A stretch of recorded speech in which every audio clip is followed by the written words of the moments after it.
Okay, hi, I'm Benovator. I'm gonna have to film myself because it's moderately late. It's like 12 or so. Okay, here's the deal. I have three motors. I've accumulated these motors over a period of time. First one I got was the most powerful, the 45cc chainsaw engine off of a power horse. I didn't say horsepower, I said power horse chainsaw. They're sort of a rare type. This one already has a centrifugal clutch on it. And a long time ago, I welded on this sprocket off of a bike, which will work as long as I use a jack shaft with one of these.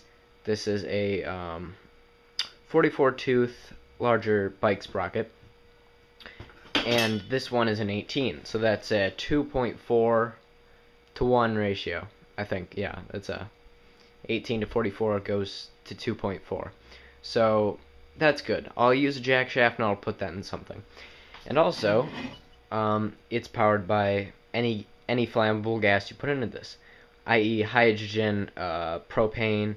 I've ran it on propane in one of my other videos, but for a brief period because I've had this other problem. The other problem is this bolt here.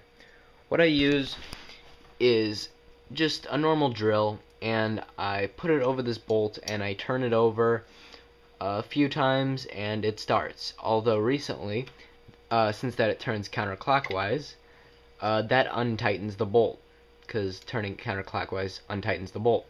So I need to figure out a way to keep that bolt on. I was thinking of spot welding it on both ends, but I'm not sure if that's doable, or if it'll damage it in any way. So yeah, if anyone has any ideas of how to do that, I'd be glad to know, because I tried Loctite and that did not work. And by the way, I just drip oil into here slowly. I just have like a big tank, and I just slowly put a drop in like every minute, like it just very, very slowly drips in, which gives it the oil that it needs because it's a two-stroke, which means it doesn't have the oil pan, etc. I'm going to be using this in one of my vehicles. Secondly, this is my other one. Oh, balls. Alright, this one doesn't have the ignition coil, which bolts on right here and right here. And it's very simple. This actually doesn't, right about here, it's just connected. The flywheel is one piece. And the spark plug goes in the top, the muffler comes out the back, and right there is where you feed in the fuel. Right there is where you feed in the fuel. Very simple. I could easily run this one on gas as well. Gas as in a flammable gas, not as in the liquid gasoline. That's what I mean. However, this one runs on the traditional. God damn. This one is from a weed eater. God fucking shit. Alright, I'll just hold it. Alright.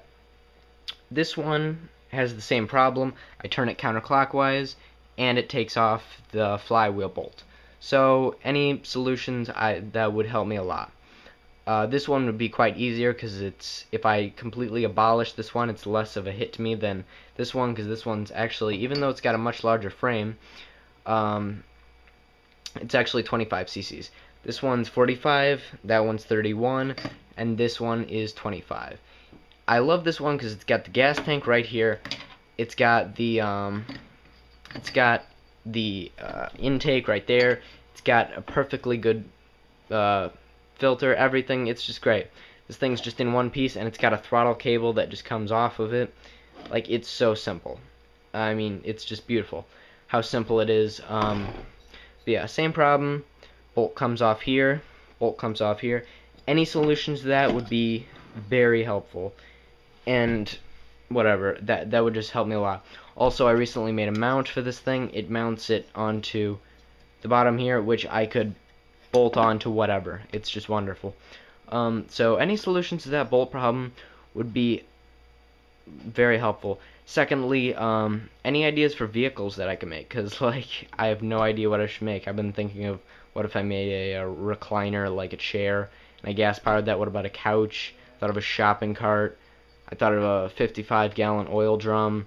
I thought of all that. But yeah, the problem I had before was I thought all three of these motors were screwed. They didn't work anymore. They're fucked. They're useless. But it turns out they weren't, because what I did is I connected the wire to it, and I thought, oh, well, it'll run if I connect the wire. No, it turns out this is the thing that you touch onto it to turn it off. That I thought you disconnected it to turn it off. but no, it's the opposite case. So now that I know that, which is embarrassing because it's so simple. The second embarrassing simple thing that I didn't know is that these motors, once again, like I said, turn counterclockwise. I kept spinning them this way, which tightened the bolt. Since that I turn them this way, which is actually the correct way, it loosens the bolt, which, yeah, I need to find a new solution to bolt that on. Now I have 3 perfectly running motors, and I don't know what to put them in. Any ideas on vehicle concepts or ideas what I should make? Any idea how to fix this bolt problem would be very helpful. This one already has a centrifugal clutch. I was thinking of putting a V-belt pulley here and maybe a V-belt pulley here on these ones, and then I would just, you know how that works. Just very simple. Any ideas, please let me know. Any ideas on concepts of vehicles, let me know. What I should make, gas skateboards, that's a little bit overdone, and I'm not a good skater. Any real ideas, just anything. Secondly, I make money off of YouTube, so if you do subscribe, it does help me out. It does pay for my hobby a bit, so that would be well obliged. So, yeah, just any ideas.